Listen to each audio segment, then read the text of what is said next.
The new Warlord's Ruin dungeon will be launching tomorrow. This brand new dungeon is set in the ruins of an ancient castle buried deep within the European Dead Zone, once a stronghold of a notorious warlord who is rumored to have harnessed a fragment of the darkness before the City Age. There will be new loot to be explored and collected to your Guardian's arsenal, including a brand new rocket pistol sidearm. Actually, two rocket pistol sidearms. So we are going to be talking about that in today's video. I hope all of you find this video interesting and informative. If you do, please be sure to subscribe and join our Discord to be a part of this amazing D2 community. Let's hit 30k, as it's going to be a special milestone, not only for me, but for my community. I'll be doing a lot, like a huge face reveal and a lot of awesome things when we go live once we hit 30k.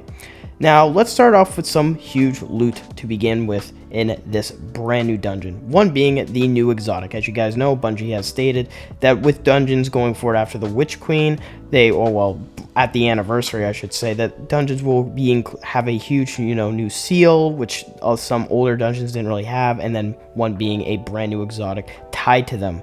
And that this time around will be called the Buried Bloodline Void sidearm, which apparently is being rumored to be a rocket pistol by Bungie. We do know that we are getting one rocket pistol from the perks and from other things.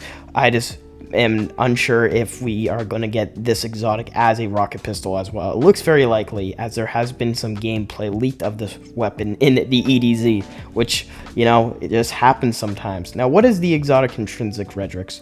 Well, it's going to be called Hungering Quarrel, which means double fire tracking bolts, landing bolts, leeches health from the target.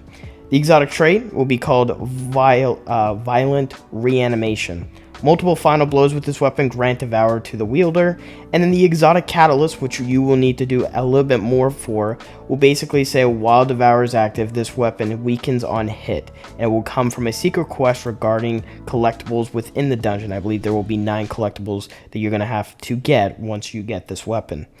Now let's go into some of the weapons. Now, there is a total of 4 weapons, as we can see here. There's a sniper rifle, a strand bow, other hand cannon, which is a rocket pistol, and a sword. Now, the dungeon origin trait, before we get into the exacts of all these weapons, it's going to be called Sundering. So obviously, if you get any of the weapons from the 4 encounters, how many encounters there are in this dungeon, you will basically get this trait on these weapons, which basically states that destroying vehicles and contracts grant this weapon bonus reload speed and charge rate. So this is going to be really particularly for the PvE players. I don't think that destroying vehicles is going to be something you're going to do a lot of in PvP. But who knows what will happen now with the whole Sparrow situation in PvP. Now let's start off with some of these weapons. Now, like I said earlier, there is a strand precision bow called the Vengeful Whisper. There's actually another strand bow that is an exotic, which is called Wishkeeper, coming out on week 3. So we're getting 2 strand bows. This one, we can see the 3rd column and the 4th column perks. Now the 3rd column will have Hip Fire Grip, Archer's Tempo, Explosive Head, Keep Away, Enlighten Action, and Slice. And the common 4 will have Successful Warm-Up, Offhand Strike, Hatchling, Collective Action, Precision Instrument, and High Ground. So those are the perks that we can see for this strand precision bow. It looks very interesting. Now the other weapon that we're going to get is actually going to be a strand caster frame sword. I don't think we've seen one of these yet, and it will be called the Dragon Colt Sickle. Now this will have, obviously, the sort of similar perks if you have a caster frame. In column 3, we're going to have Tireless Blade, Assassin's Blade, Demolitionist, Unrelenting, Duelist Trance, and Slice. And in column 4, we're going to have Whirlwind Blade, Surrounded, Chain Reaction, Golden Tricorn, Hatchling, and Attrition Orbs. Seeing Whirlwind Blade and Surrounded makes me fairly interested in this sword already, and I hope we can get some good swords in this dungeon. The next will be a Strand Rapid Fire Sniper Rifle. It looks like a lot of these weapons are going to focus on Strand, which is pretty interesting, as we haven't seen a lot of Strand weapons, coming out sometimes in Pinnacle Activities. I don't know how many Strand weapons came out with Ghosts of the Deep, but you get the picture. Now it's called Nodum's Lance. Column 3 is going to have Reconstruction, Keep Away, Hatchling, Discord, and Loose Chain. And column 4 is going to have Demolitionist, High Ground, Slice, Attrition Orbs, and Deconstruct. Somewhat very interesting perks. I see a lot of hatchling in this, obviously, and then demolitionist might be really good, and attrition orbs. Some really good perks. Let me know your thoughts on that. And lastly, the arc special ammo rocket sidearm. We haven't, again, huge, thing that we have to point out that this is going to be one or at least one out of two other rocket pistol sidearms. We're not going to see any of these really until final shape. They're going to be very interesting in the sandbox. Just want to point that out there. Now it's called Indebted Kindness, and remember, these weapons also have exclusive rocket perks, rocket ideals, obviously being a rocket pistol, and it's being special, so beware on the stats with this. So column 3 is going to have lead from gold, impulsive amplifier, offhand strike, enlightened action, loose chain, and beacon rounds. Column 4 is going to have surrounded, Igero, Volt Shot, Attrition Orbs, Deconstruct, and Parability.